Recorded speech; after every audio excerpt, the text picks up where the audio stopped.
ચાલો મિત્રો, આ ખેડૂત ઉપર મોબાઈલની અરજી ચાલુ થઈ ગઈ છે. ખાતેદાર ખેડૂતોને મોબાઈલ મળશે, 6,000 રૂપિયા મળશે.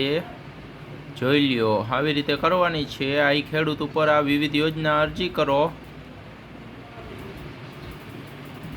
એની અંદર ખેતીવાડીમાં ક્લિક કરવાનું. આની અંદર જો ઓપ્શન છે પાક સંગ્રહ, સ્ટ્રક્ચર ગોડાઉન, સ્માર્ટફોનની ખરીદી, પાણીના ટાંકા બનાવવા. તો આપણે અહીંયા સ્માર્ટફોનની ખરીદી ઉપર ક્લિક કરવાનું છે.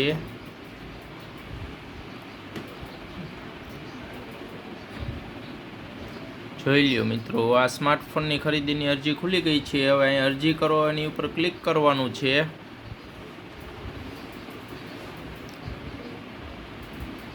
વિડીયો બધાને શેર કરજો એટલે બધા ખેડૂત મિત્રોને લાભ મળે.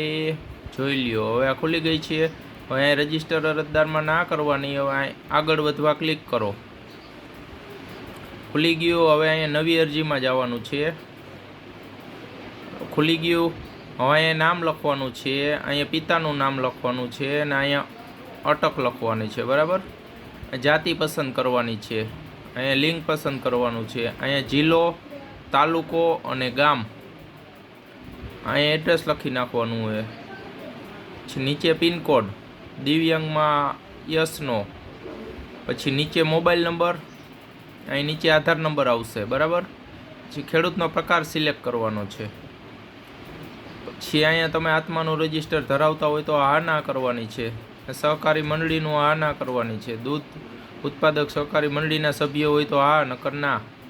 અહીં બેંકનો IFSC કોડ નાખીને સર્ચ કરવાનું છે. બરાબર. પછી અહીંયા બેંકનો નામ ને જિલ્લો ને બતાવશે. અહીંયા બેંકનું બ્રાન્ચ બતાવશે. એ બેંક એકાઉન્ટ નંબર નાખવાના છે. બીજી વાર એ કન્ફર્મમાં એકાઉન્ટ નંબર નાખવાના છે. અહીં બેંક પ્રમાણે નામ લખી નાખવાનું છે. અહીંયા સરનામું બેંક પ્રમાણે. પછી અહીંયા સિલેક્ટ કરવાનું છે જમીન રેકોર્ડ ધરાવું છું. જમીન રેકોર્ડ ધરાવીને સિલેક્ટ કરીને અહીં ખુલશે ખાતા નંબર.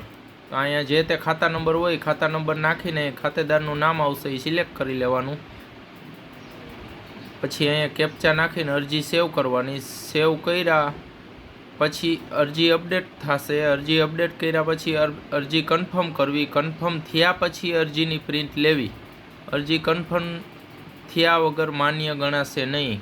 ખાસ ધ્યાન રાખવું, અરજી કન્ફર્મ કરી નાખવી. અને બધા ખેડૂત મિત્રોને શેર કરજો. જય શ્રી કૃષ્ણ મિત્રો.